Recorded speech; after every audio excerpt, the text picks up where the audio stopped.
السلام علیکم ورحمۃ اللہ وبرکاتہ۔ الحمدللہ وکفا والصلاة والسلام علی من لا نبی بعد۔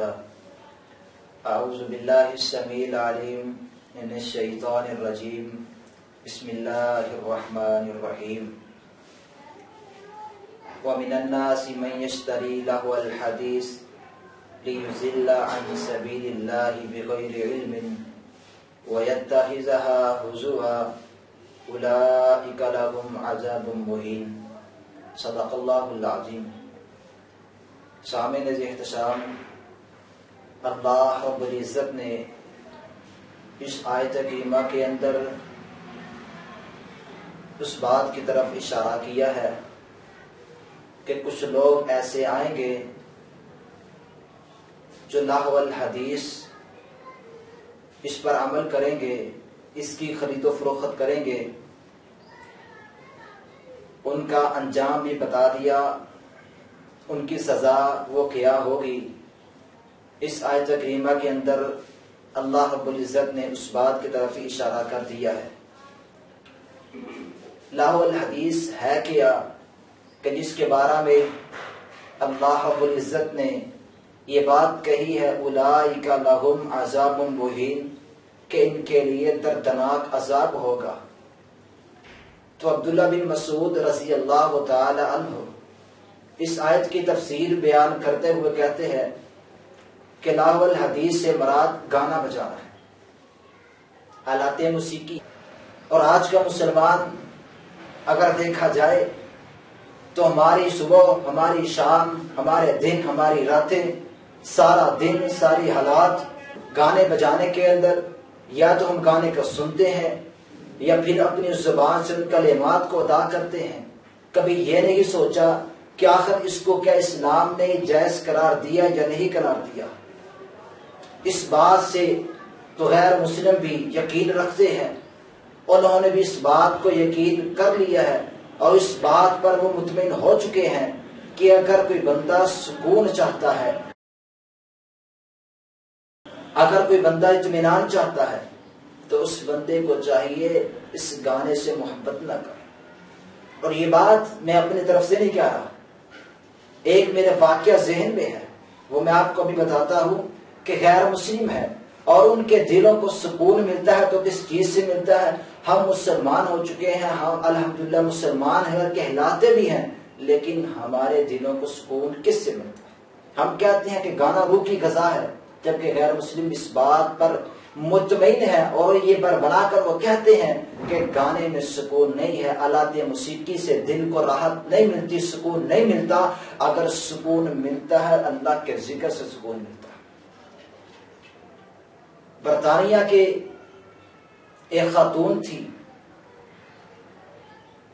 اور ہے وہ غیر مسلم تھی، اعلیٰ خاندان کی تھی، عربی اس کا مشغلہ تھا، عربی وہ چیز سنتی بھی تھی، اس سے محبت بھی کرتی تھی اور عربی گانوں سے، عربی بول چال سے، کلمات سے بڑی محبت تھی، بڑی پیار تھا۔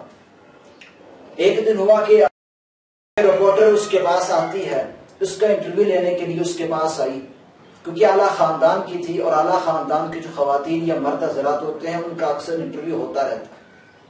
انٹرویو لینے کے لیے رپورٹر آئی، آ کر حسب معمول جو کام بنتا تھا وہ کیا۔ جب انٹرویو شروع ہوا تو اس رپورٹر نے اس خاتون سے پوچھا جس کا نام یاکو تھا کہ یاکو صاحب کے اندر کس چیز سے زیادہ مطمئن ہے، کس چیز کو زیادہ پیار کرتی ہیں، کس چیز سے زیادہ محبت ہے، اور آپ کے دل کو سکون کیسے ملتا ہے؟ کون سی آواز، کون سے عربی بول جو آپ کی کانوں کے زینت بنے اور آپ کو سکون مل جائے؟ تو یاکو نے کہا کہ پہلے میں عربی گانوں کو بڑے شوق سے سنتی تھی، لیکن چند دن پہلے میں نے ایک ایسی آواز کو سنا ہے کہ جس نے سارے گانے بلا دیے۔ گانے کے اندر وہ امن و سکون نہیں ہے جو مجھے ان کلمات سے ملا ہے۔ میں غیر مسلم ہوں، لیکن میں نے وہ جب کلمات سنے مجھے سب گانے بھول گئے. گانا جب مجھے وہ اذان وہ کلمات سنائی دیتے ہیں تو میں وہی کام نہیں کرتی، سبھی کاموں کو چھوڑ کر اس آواز کو غور سے توجہ سے انہماک سے اس کو سنتی ہوں، سے سکون ملتا ہے. اور وہ اذان وہ کلمات وہ ہیں جو آپ صلی اللہ علیہ وسلم نماز کے لیے جو اذان مقرر کی تھی، اور وہ کلمات وہ ہیں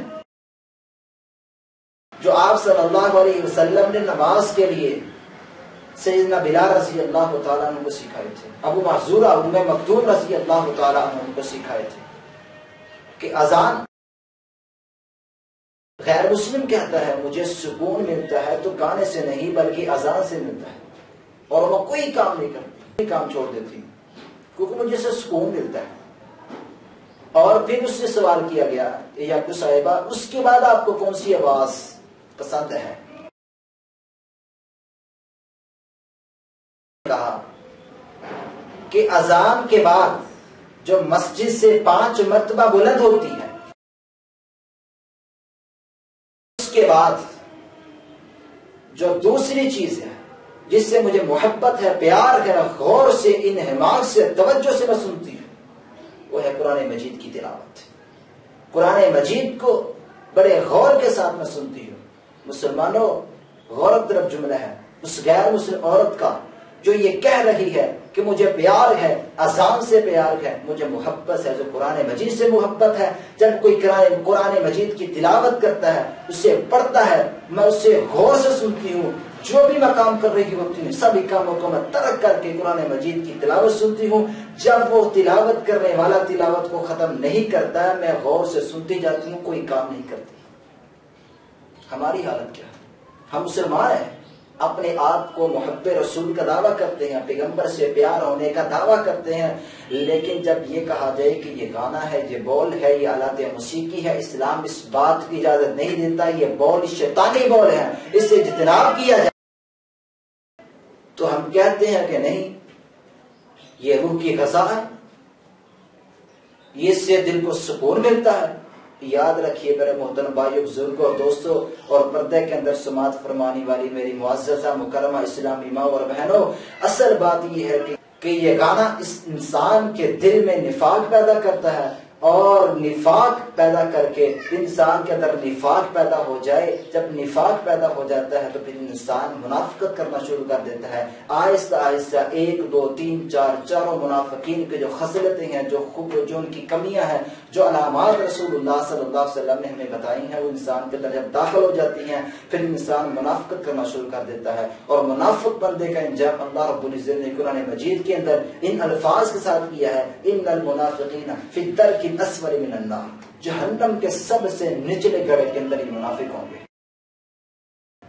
سوچنا، غور طلب جملہ ہے.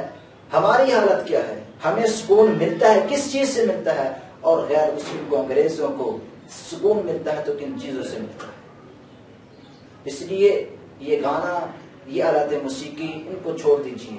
ان کی یہ خواہش، یہ تمنا ہے غیر مسلم کی کہ مسلمانوں کے اندر کوئی ایسا کام کر دیا جائے، انہیں کسی نہ کسی طرح سے اسلام سے روکا جائے، اسلام کی تعلیمات سے روکا جائے. جب ہم ان تعلیمات سے روک لیں گے ہم ان پر قابض ہو جائیں گے، کیونکہ جب یہ مذہب پر پکے ہو سکتے ہیں، جب یہ دین پر پکے ہو گئے تو پھر ہماری بات پر یقین نہیں کریں گے، ہم ان پر قابض نہیں ہو سکتے. قابض ہم اسی وقت ہوں گے جب یہ اسلام سے دور ہو جائیں، جب ان کا توکل اللہ رب العزت کی ذات سے اٹھ جائے، جب یہ اسلام کی تعلیمات سے ہاتھ دھو بیٹھیں گے، ہماری باتوں کو، ہمارے طریقوں کو، ہمارے رہن سہن کو اپنا لیں گے، ہمارے بول چال کو اپنا لیں گے، ہمارے طور طریقے کو اپنا لیں گے، پھر ہم ان پر قابض ہو سکتے ہیں. اور ان کا یہ عربہ ہے کہ مسلمانوں پر کیسے قبضہ کیا جائے، ان پر کیسے حکمرانی کی جائے، ان کو کیسے مغلوب کیا جائے، ان کو یہ طریقہ مل چکا ہے. اس لیے محترم بھائیو، بزرگوں، دوستوں اور اسلام پردے کے اندر جو سماعت فرمانی میری معززہ مکرمہ اسلامی اور بہنوں، آپ سے التماس کرتا ہوں کہ اس چیز کو چھوڑ دیجیے. اس سے کچھ نہیں ملتا، کچھ نہیں ملتا. انسان کی، مسلمان کے لیے تباہی و بربادی کا سبب ہے، لہذا اس سے اجتناب کیجیے.